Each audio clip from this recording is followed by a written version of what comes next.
Parce que le Saint-Esprit, il a dit ses voix ne sont pas de voix, ni ses pensées de pensées.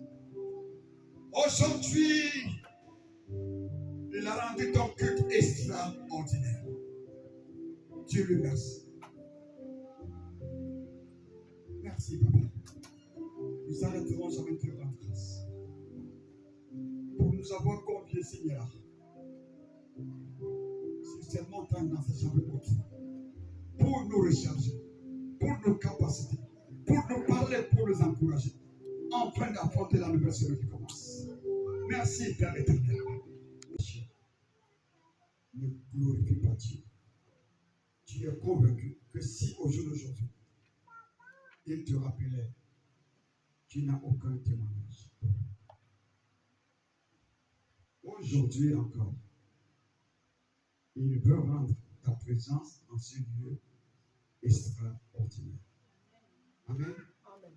Il veut rendre notre présence en ce lieu extraordinaire. Mais la question que nous devons tous nous poser, est-ce que nous voulons en faire bon usage? Amen. Il a dit que si toi et moi, nous savons donner les bonnes choses à nos enfants, si nous demandons le Saint, il va donner, il va nous donner. Mais il veut voir ton cœur. Est-ce que tu veux faire bon usage? Est-ce que le frais de mission que je vais te donner, est-ce que tu vas faire la mission? Amen. Amen. Même si c'est 1000 euros, je te donne 1000 euros pour la mission. Tu peux prendre 900 euros, tu régler tes factures, régler les choses. Les 100 euros, tu fais la mission. Le plus important, ne viens pas sans résultat. Amen. Donc, je te donne le Saint-Esprit pour parler de Jésus. Ne te soucie pas de ta maladie. Ne te soucie pas de ta situation. Quand le Saint-Esprit est quelque part, la maladie, ce sont des esprits. La plupart de nos maladies sont dons spirituels.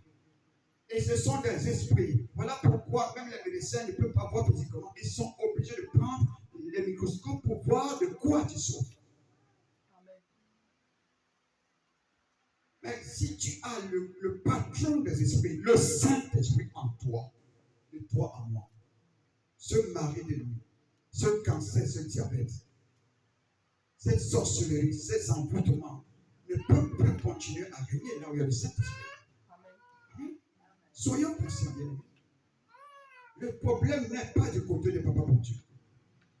Le problème n'est pas du côté de la parole. Le problème est entre les chrétiens. Nous n'avons pas la révélation de qui est en nous. Nous n'avons pas la révélation de qui nous recherchons. Nous recherchons le Dieu surnaturel.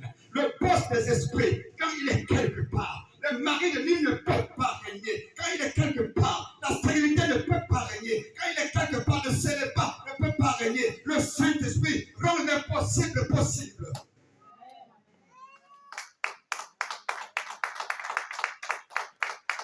Il rend l'impossible possible.